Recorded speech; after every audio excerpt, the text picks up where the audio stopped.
Segundou e essa semana começou aí recheada de informações que podem, gente, reverter todo o cenário político brasileiro. Alexandre de Moraes foi confrontado. O governo Trump se manifestou sobre essa visita do representante no Brasil no dia de hoje. Mas eu quero saber de você que está aqui nesse vídeo me assistindo. Quem é que é a favor do impeachment de Moraes? Deixa aí nos comentários, porque a sua opinião é muito importante para a gente. E após anos de decisões monocráticas, decisões questionáveis, o judiciário ele está vendo a força da direita cada vez mais crescente. Eu vou mostrar aqui, eu estou abrindo aqui a matéria agora. Vou ler aqui um trecho e vou trazer a minha análise para vocês, né? Então esse movimento, gente, ele tá já saindo totalmente do controle do governo Lula, ele tá desencadeando traições dentro da base do governo Lula. Eu vou mostrar para vocês, porque tudo que eu falo eu trago os fatos aqui, eu explico. Quem tem paciência, quem assiste o vídeo até o final, entende todo o conceito, toda a informação por trás dos bastidores junto comigo. Por isso que é importantíssimo, você que ainda não é inscrito, se inscrever no canal. Ativa o sininho de notificação, compartilha, você está aqui em um canal independente e a gente está aqui para trazer a realidade dos fatos para você.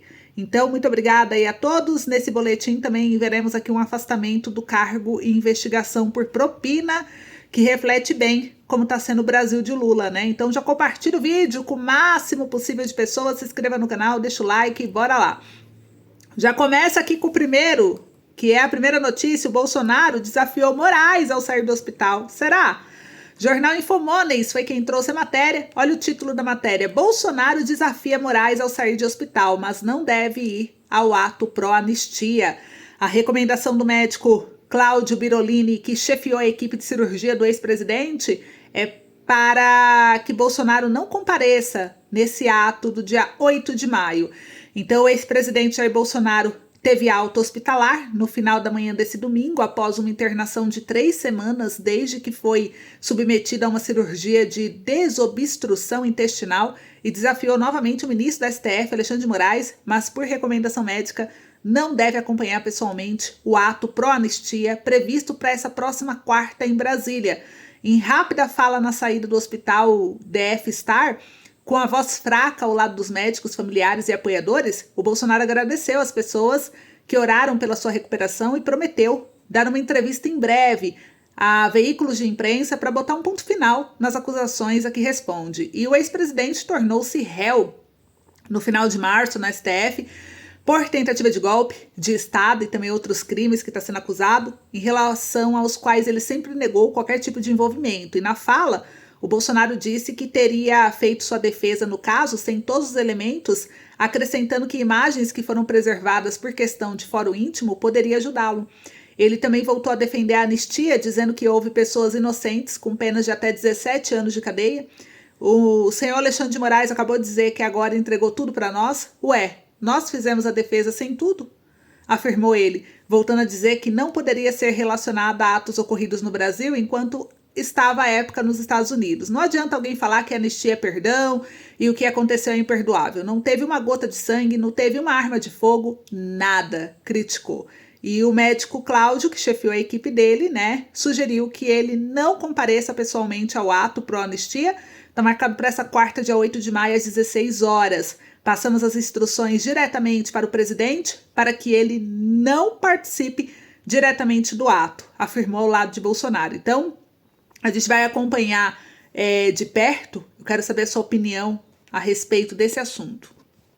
A gente acredita aqui que essa postura do Bolsonaro, ela reflete aí uma estratégia política de mobilização, né, de sua base de apoio, mesmo diante de restrições legais e de saúde, ao enfatizar a necessidade de anistia para os condenados e decisões judiciais críticas.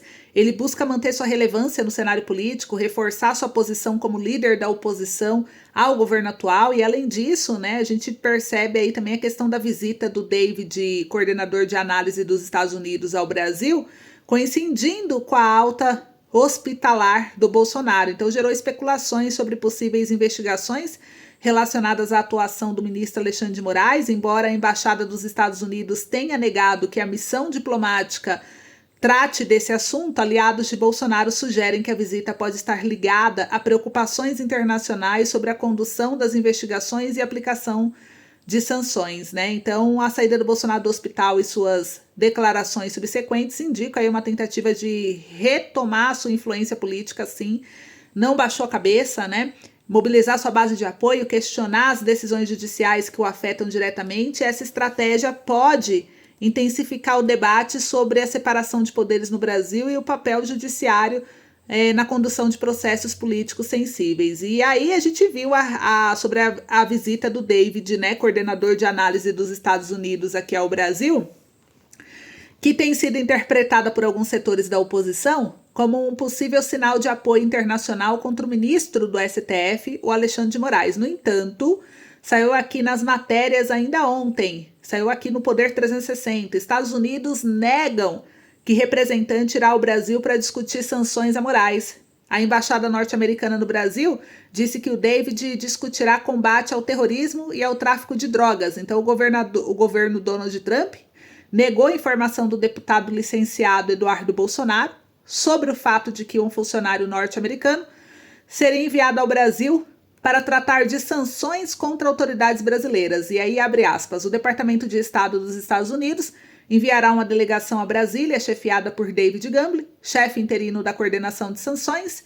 Ele participará de reuniões bilaterais sobre organizações criminosas transnacionais e discutirá os programas de sanções dos Estados Unidos voltados ao combate ao terrorismo e ao tráfico de drogas, fecha aspas, é o que disse a embaixada norte-americana no Brasil. O Eduardo havia dito que o assistente, né, que o responsável, ele visitaria o Brasil a partir dessa segunda-feira, 5 de maio, para conversar com congressistas da oposição sobre as ações do ministro STF, Alexandre de Moraes, para avaliar se há uma censura ou uma perseguição por parte do magistrado. As ações de outras autoridades, como o Procurador-Geral da República, Paulo Gonet, também seriam questionadas, segundo o Eduardo. E o vídeo publicado nas redes sociais, o Eduardo disse que a batata do ministro do STF está esquentando nos Estados Unidos. Se Deus quiser, os violadores sistemáticos de direitos humanos serão punidos, afirmou o filho do ex-presidente Jair Bolsonaro. E conhecido como Chip, David é o principal representante dos Estados Unidos em relações diplomáticas, né, para questões de sanção. Ele está no cargo desde janeiro desse ano, quando Trump assumiu. Em uma rede social, define-se como solucionador de problemas, hábil em construir consensos. Então, isso daqui, né, essa visita dele ao Brasil, né, o Eduardo Bolsonaro realizou viagem aos Estados Unidos com o objetivo de buscar apoio contra o que considera ser uma perseguição política por parte do STF, e ele participou de eventos conservadores. Ele se reuniu com parlamentares americanos para discutir possíveis sanções contra o Moraes, e utilizando aqui uma lei global, né, uma lei que permite aos Estados Unidos sancionar indivíduos em questão de direitos humanos. E apesar dos esforços do Eduardo Bolsonaro, ainda não há evidências de que o governo Trump tenha endossado oficialmente essas iniciativas, né? Vocês viram aí que a embaixada negou que seja esse o motivo da visita. A gente vai acompanhar e ver, né, se ele vai se encontrar com o Bolsonaro mesmo ou não. Além disso, as informações que circulam nas redes sociais sobre supostas ameaças de Trump a Moraes foram desmentidas por verificadores de fatos que não abriram registros públicos dessas declarações. E a situação destaca a complexidade, né, gente, das relações internacionais e a cautela necessária ao interpretar ações diplomáticas, porque enquanto a oposição brasileira busca apoio externo, né, para suas causas, é fundamental basear-se em informações verificadas e considerar os limites de influência estrangeira nos assuntos internos do país. Ontem eu fiz um vídeo bem completo falando sobre essa questão para quem gostaria de entender sobre a influência estrangeira, né? Um país pode se intrometer no outro, não pode? Eu trouxe completinho um vídeo, assistam quem não assistiu. Eu vou deixar o link dele aqui no primeiro comentário para quem não assistiu, para que vocês possam ver. E eu explico em detalhes sobre a legislação que fala os impactos, possíveis sanções, né? Porque não tem como um país se intrometer no outro, mas ele consegue aplicar sanções em indivíduos, proibindo esse indivíduo lá no país dele. Aí, ok. E aí eu explico em detalhes para quem tiver interesse nesse assunto, tá? Agora aqui vamos trazer uma outra informação que é sobre traição está instalada.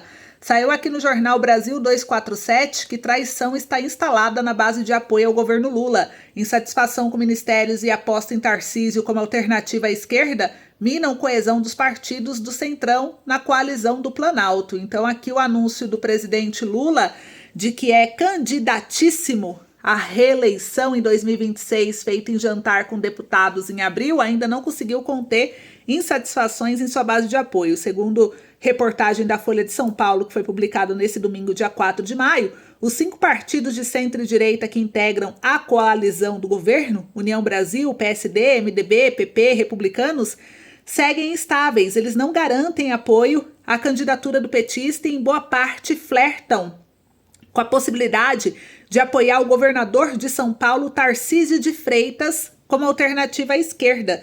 E embora essas legendas controlem 11 ministérios e reúnam cerca de 240 deputados, quase metade da Câmara, o Planalto sofre para garantir fidelidade. E a reforma ministerial prometida no ano passado emperrou e o apoio político não avançou. Então, uma cena que ilustra a fragilidade da articulação ocorreu com Pedro Lucas Fernandes, do União Brasil, anunciado como ministro das Comunicações, mas que recuou diante de pressões internas, mesmo após ter aceitado o convite. E para parlamentares ouvidos pela Folha, há pouco incentivo para grandes mudanças até 2026. A avaliação é que, mesmo críticos, os partidos devem permanecer próximos do governo, ao menos até o fim do mandato, garantindo aí acesso à máquina pública. Ao mesmo tempo, o PT não tem força no Congresso para dispensar essas alianças, mesmo que sejam estáveis e pouco confiáveis. E entre as siglas, União Brasil se destaca como símbolo do vai e vem, com 3 ministérios e dividido entre alas fisiológicas, bolsonaristas e também independentes. O partido caminha com o PP para formar uma federação, e o PP anunciou, através do Ciro, que não vai apoiar o Lula. Então a união foi anunciada em clima oposicionista, com pouca esperança de governistas, reforçando a ideia de afastamento do governo, porque eles estão vendo o governo rachado. Então o PSD, comandado por Gilberto Kassab, secretário de Tarcísio, defensor de sua eventual candidatura presidencial, também mantém postura ambígua. Apesar de ocupar 3 ministérios, o MDB, que abriga quadros próximos de Lula, como Helder Barbalho, Renan Calheiros, segue rachado, com alas no sul e sudeste alinhada à oposição. O PP e os Republicanos, embora contemplados com cargos importantes como a Caixa e o Ministério dos Esportes, mantêm líderes como Arthur Lira e Ciro Nogueira atuando nos bastidores contra o interesse do governo. Então, diante desse cenário, a candidatura de Tarcísio tem ganhado força como possibilidade de unificar forças conservadoras em 2026. Ainda há incertezas, como a eventual inelegibilidade do Jair Bolsonaro e a popularidade do Lula nos próximos meses, que vai só de mal a pior. Então a gente vai acompanhar, E aqui ainda mostra também que o Trump promete reabrir prisão em Alcatraz, fechada há mais de 60 anos. Olha outra bomba, Aqui mostrou no G1, a matéria saiu, olha só. Trump diz que vai reabrir prisão de Alcatraz, fechada há mais de 60 anos. A penitenciária é famosa por ser praticamente impossível de escapar. O local é rodeado de fortes correntes oceânicas e está nas águas frias do Pacífico. E o presidente dos Estados Unidos, Donald Trump, afirmou nesse domingo, também dia 4, que está ordenando ao seu governo a reabertura e expansão da Alcatraz, famosa prisão localizada em uma ilha de difícil acesso na Califórnia, que está fechada há mais de 60 anos. Quando éramos uma nação mais séria no passado, não hesitávamos em trancar os criminosos mais perigosos e mantê-los bem longe de quem pudessem prejudicar. É assim que deveria ser, escreveu o republicano em uma postagem nas redes sociais. Então, a prisão é praticamente impossível de escapar, Alcatraz há muito tempo faz parte do imaginário cultural dos Estados Unidos, foi tema de vários filmes, incluindo A Rocha, e durante os 29 anos em que esteve em funcionamento, 36 homens tentaram fugir em 14 tentativas diferentes, segundo o FBI. E quase todos foram recapturados ou morreram durante a tentativa. Então, o destino de 3 detentos em particular ainda gera debate. Foi dramatizado no filme de 1979, Fuga de Alcatraz. E por muito tempo, os Estados Unidos foi assolado por criminosos reincidentes, violentos e cruéis. O lixo da sociedade que jamais contribuirão com nada além da miséria e sofrimento, acrescentou Trump em sua publicação. E aí, o que vocês acharam, hein? O que vocês acharam sobre isso? E a ordem ocorre em meio a confrontos entre Trump e o judiciário, enquanto o presidente tenta evitar supostos membros de gangues para uma prisão notória em El Salvador, sem o devido processo legal. Trump também ordenou a abertura de um centro de detenção na Baía de Guantánamo, em Cuba, com capacidade para abrigar até 30 mil pessoas, que ele classificou como os piores criminosos estrangeiros. Então, o Departamento de Prisões tem enfrentado inúmeras crises nos últimos anos e vem sendo alvo de crescente escrutínio desde o suicídio de Jeffrey Epstein em uma prisão federal da cidade de Nova York em 2019. Então a matéria é bem grande, mas só para vocês entenderem aí o que está acontecendo. E para finalizar e para encerrar o boletim de hoje, olha só, filha de desembargador é investigada por esquema de propina. Segundo a operação Última Ratio da PF, da Polícia Federal, Renata Pimentel teria usado dinheiro para comprar uma caminhonete de luxo. Gente, então, a Polícia Federal está investigando agora quem? Renata Pimentel, advogada, filha do desembargador Sidney, do Tribunal de Justiça do Mato Grosso do Sul. As informações são do jornal O Estado de São Paulo. A filha do desembargador Sidney Soncini Pimentel é suspeita de ter adquirido uma caminhonete de luxo por R$217 mil, utilizando recursos de propina obtidos da venda de decisões judiciais. Olha o judiciário aí, o podre do judiciário, né, saindo na mídia. O Sidney está afastado de suas funções desde outubro do ano passado, depois de deflagração da operação Última Ratio pela Polícia Federal. A defesa de Sidney afirma que ele não tinha conhecimento sobre a operação. O advogado desembargador Pier Paolo Bottini assegura que todas as suas decisões foram devidamente fundamentadas e que ele nunca atuou em casos envolvendo seus filhos como advogados, nem recebeu vantagens indevidas. Um relatório de 281 páginas foi enviado ao ministro Cristiano Zanin, relator da investigação na STF, detalhando um suposto esquema de venda de sentenças. O documento inclui diálogos mostrando como magistrados e advogados planejavam decisões relacionadas a propriedades rurais de grande valor. E a Polícia Federal alega que a Renata Pimentel teria recebido cerca de R$920 mil em propinas destinadas ao pai. As investigações revelaram conversas entre Renata e o desembargador, onde ela diz: comprei essa caminhonete para você. Também foram encontradas comunicações da advogada com o vendedor da concessionária e funcionários do banco sobre financiamento e pagamentos, com a intenção de quitar o financiamento em espécie. A gerente do banco informou que o Banco Central não permite pagamento acima de 10 mil em dinheiro. Preocupada com a origem dos recursos, Renata questionou um contador sobre como justificar o depósito, recebendo a sugestão de declará-lo como empréstimo do sócio para a empresa. A Procuradoria-Geral da República decidirá sobre a apresentação de denúncia contra o desembargador. E aí, vocês acham que vai acabar em pizza por ser coisas do judiciário ou tá tudo certo? Já que faz parte dentro do governo Lula, né? E a gente sabe aí que o judiciário tende a aprovar decisões mais voltadas para o governo.